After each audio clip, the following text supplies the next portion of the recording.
Welcome back, traders! How are we doing today? We just hit 900 subscribers, baby, and we are on the road to 1K. So make sure if you find value, if you love the Be Kind hat, if you just want to be a part of the movement, slap the subscribe button. Let's get into today's video.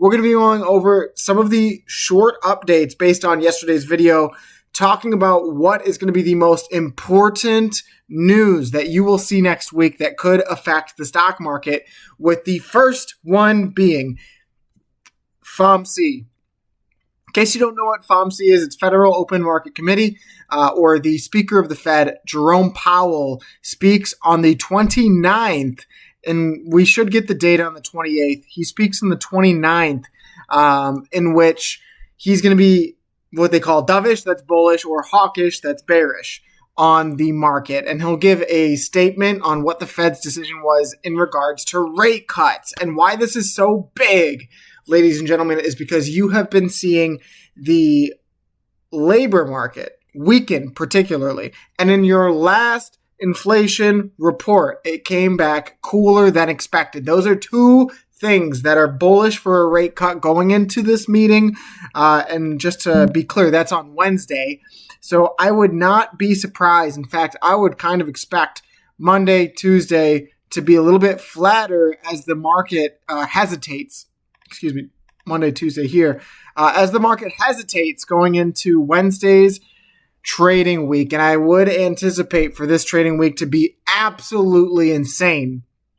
Because not only do you have FOMC, but you also have Trump's meeting with President Xi going over the Chinese tariff deal that is to be discussed, that will be going into effect November 1st, but there may be some kind of crazy deal struck here and or the opposite, right? This could make the whole market go into extreme greed or extreme fear before bouncing all the way back to extreme greed like it so often does, right? So 2 dates to watch.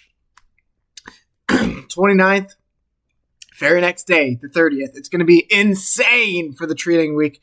And I would anticipate that this is the week that finally breaks that volume dryness, right? How disgustingly dry that volume has been.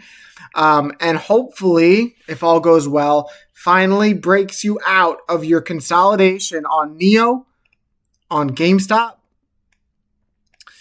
and on AMC. But you can see here on GameStop, right, you get this bottoming out candle, bullish spinning top candle. But look at your weekly RSI as you begin to curl back up here to potentially go for another shot on the RSI weekly band, just like you did here. That is what propelled you the first time out of this pennant and up 10% that week. So we'll be watching that.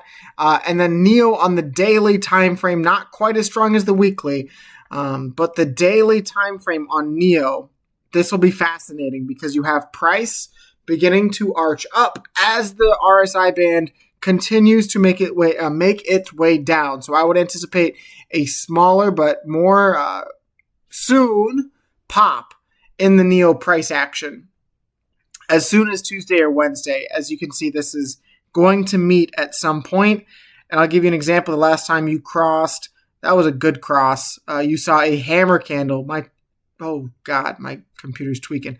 You saw a hammer candle up 2.41%, 5.6, and then you went all the way, what is this, $6.93 up to $8. So very comparable to today's price action. And if you can see this break alongside with your 4-hour indicators, we've been talking about this heavily, your 9 cross above your 50, cross above your 200, and then you're off to the races in the short term. So this is what we're going to be watching Monday's open. Can you accomplish that, or do you need a little bit more price action within this wedge? On the micro, you have you have a inverse head and shoulders on NEO stock. So fascinating to see this. Theoretically, that price target should take you next week. Somewhere between $8 and $8.15. Now, what is going to matter here is how you react to 771, because it is all about 771. If you break and close above 771, guys, your consolidation phase is over. And in my opinion, that would mark your markup phase in which this thing goes ballistic once more, just like it did here, just like it did here, and just like it did here. So fascinating stuff on NEO. I don't think it is done yet, and I do believe the best is yet to come, guys. So that was my quick update. GameStop looking for a reversal.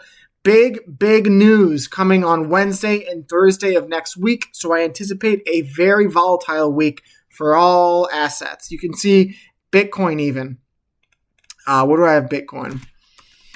Bitcoin even trading into a potential 4-hour golden cross.